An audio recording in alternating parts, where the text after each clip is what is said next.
మహేష్ కోటేను ఎమ్మెల్యేగా గెలిపిస్తే ఒక్క మహేష్ కోటేకి ఇలా మీరు ఓటేస్తే మీకు ముగ్గురు సేవ చేయడానికి దొరుకుతారు. ఎమ్మెల్యేగా మహేష్ కోటే ఉంటాడు, ఎంపీగా ప్రణితి షిండే గారు మీకు సేవలు అందిస్తుంది. అదేవిధంగా మూడో సేవకుడుగా తెలంగాణ ముఖ్యమంత్రిగా మీ బిడ్డగా మీరెప్పుడు వెంచినా మీ సేవకు నేను అందుబాటులో ఉంటా. ఏ రోజు వెంచినా సోలాపూర్ రావడానికి నేను సిద్ధంగా ఉంటా. మార్కండేయ మందిరంలో మా పద్మశాలి సోదరులు కోరిక కోరిరు. ఏందయ్యా అంటే, సార్ అన్నీ ఉన్నాయి, 5 లక్షల మంది ఉన్నాం, మాకు తెలంగాణ భవన్ లేదు, మీరు ఇప్పించాలి సార్ అని అన్నారు. నాకు నిజంగానే ఇన్ని 100-150 ఏళ్ళు 200 ఏళ్ళ నుంచి మనోళ్ళు ఉంటే ఒక్క తెలంగాణ భవన్ కూడా లేదంటే నాకు నచ్చలేదు. అందుకే తెలంగాణ భవన్ సోలాపూర్లో కట్టుకుందాం.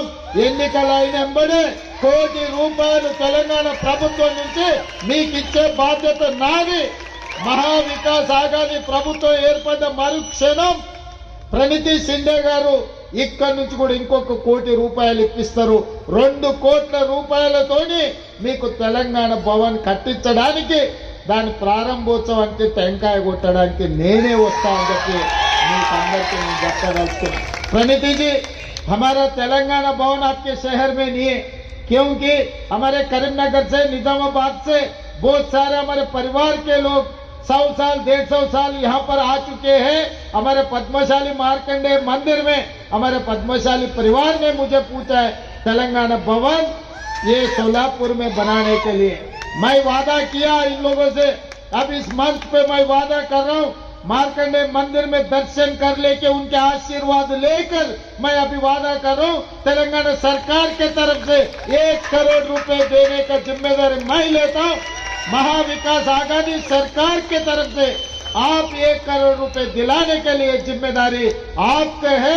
मैं आके कोई भी मुख्यमंत्री बनने दो, प्रणिति शिंदे जी और मैं मुंबई जाकर आपको 2 करोड़ रुपए दे हम दिलाएंगे. इस चुनाव में महेश काते को आप जिता दो, फिर वापस मैं आऊंगा यहाँ पर, तब सुप्रिया जी को मैं यहाँ पर लेकर आऊंगे, क्योंकि सुप्रिया जी भी मेरा अच्छा दोस्त है. मैं सुप्रिया जी को भी अभी चुनाव के और कहीं है इसीलिए नहीं आ सके. ये मैं जरूर सुप्रिया जी को प्रणिति शिंदे जी से आपको पैसे दिलवाएंगे, यहाँ पर अच्छा तरक्की कर देंगे. మీరందరూ మహేష్ గారిని గెలిపిస్తారు కదా, గెలిపిస్తారా? గెలిపిస్తాను వాళ్ళందరూ చేయి పైకెత్తండి. మహావికాస్ ఆఘాది